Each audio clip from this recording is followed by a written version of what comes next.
Hello everyone, welcome to our video on sight reading and song structure. So for this one, we are going to be looking at a simple example of sight reading, right? What sight reading is taking a piece of music and looking at it for the first time and pretty much reading through it and being able to understand what the notes are, how the note progression goes, how to read the piece. So this is a very easy example here. There are a lot of components that we can identify on this before we even start to read it. Okay, so imagine this is going to be a piece of music that you've never seen before. Initially, what can you find? Well, if you're an instrument that's in treble clef, you know automatically that this is going to be the line you're reading off. If you're an instrument in bass clef, automatically this is going to be the line you're reading off. For a treble clef line here, we can see the time signature is a 4/4, meaning that there will be 4 beats per measure. Here we have a time signature of 4/4, 4 beats per measure for the bass clef as well. There are no sharp or flat delineations, so the key signature is natural. Every note played is going to be its natural pitch. Then you can figure out what the notes are, all right? So at the bottom here, at the treble clef, for example, we can see that we have a progression of notes. We have 2 quarter notes and a half note, 2 quarter notes and a half note, all right? So our first 2 measures are going to be pretty simple. We start out with our initial note here of bottom C, okay? So this goes C, C, C, and then we go C, D, E, okay? So C, C, C, C, D, E, right? And then you have C, E, G, F, D, and then A, and then C and C, right? So the indication here is going to be to try and read through this. First, since we have 4/4 time, we know that we are going to be 4 beats per measure. So let's just take it in our heads and go 1, 2, 3, 4, right? So that means you have 2 quarter notes and a half. So this first measure would go 1, 2, 3, 4, right?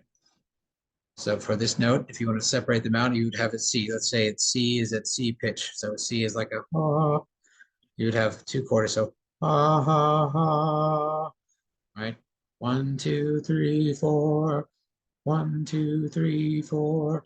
Ha ha ha. Notice how the third note is 2 beats. Same thing here. You go 1, 2, 3, 4. All right. So ha ha ha. Notice how that third note there is 2 beats. So ha ha ha. Now here you get a little bit different. You go with pitches. So notice the difference between this and this. C and E was ha ha. So you go ha ha. Right, same pitch. You go ha ha ha ha ha ha ha. Okay, so quarter notes all the way through. 1, 2, 3, 4. 1, 2. And then you have a half. 1, 2. 1, 2, 3, 4. All right, so reading through that all at once, you would start out with our note pitches. Okay, so let's start out here with C. Ha ha ha ha ha ha ha ha ha ha. All right. So each time in your head, you're counting 1, 2, 3, 4, and that's how you're getting through these pitches of these examples. Now, if we're moving forward to, let's get another example here. Here's something of an example that's going to be a little bit more complex, right? Here we see the initiation of a time signature. So we've got the time signature, we've got the key signature, and we have the treble clef here. Now, this indicates a key signature of a sharp. This is where we read this off, all right?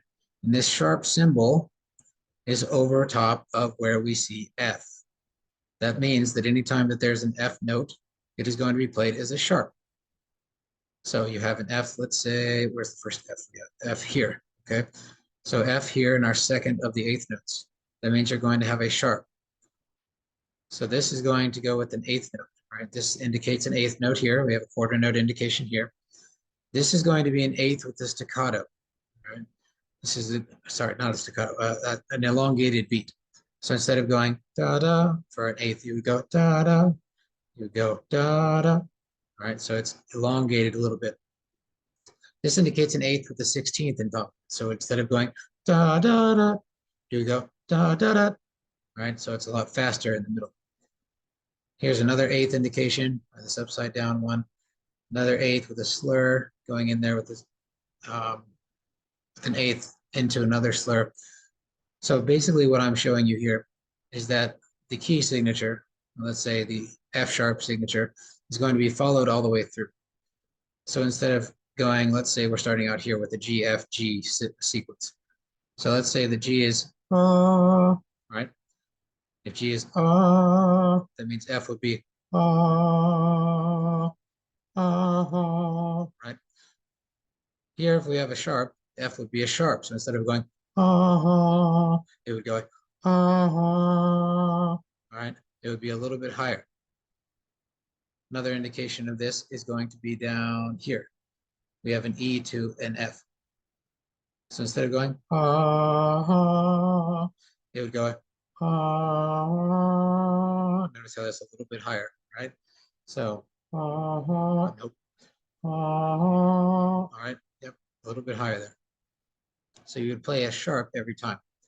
Now, if there was a natural symbol somewhere in front of the F, that means that that particular F and only that F would be played at its normal pitch. And that does not negate the sharp from the beginning of the piece to the rest of the piece, right? Here we have an indication of two sharps. This is going to be F sharp. You see F sharp here, okay? F sharp.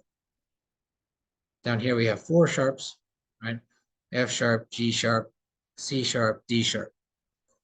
Here we have F sharp and C sharp, okay? So you have to remember that each sharp indication over top is going to show which note that indication goes toward.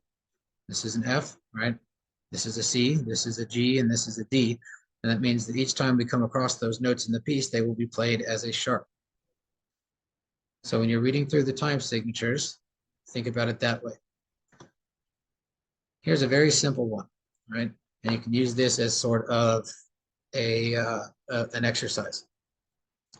So you can first write the names of these notes. You've got bass clef and treble clef notes here, right?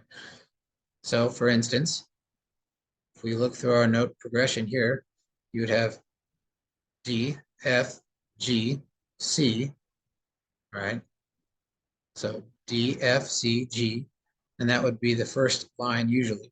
There's no bar line here.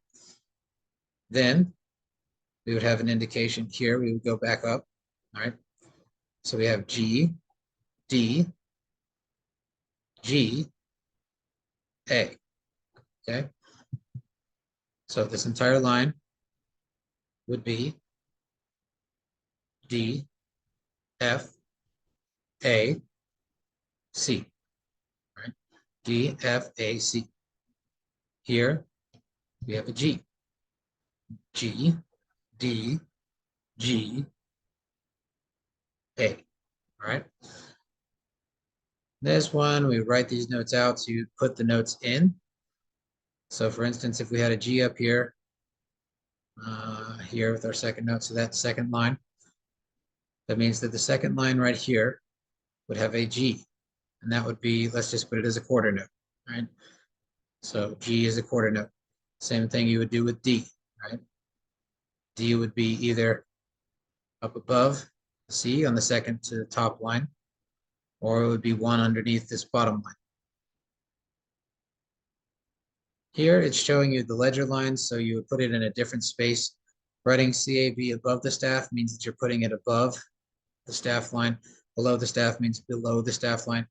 So for example, up here, this note is a C below the staff here at the top. So if you're writing a C below the staff, it would be space and then line underneath the staff, right? And you can do that for all of this note progression. All right, so that is a basic look at sight reading and how to interpret music as you're going through it. I'll see you all for our next video.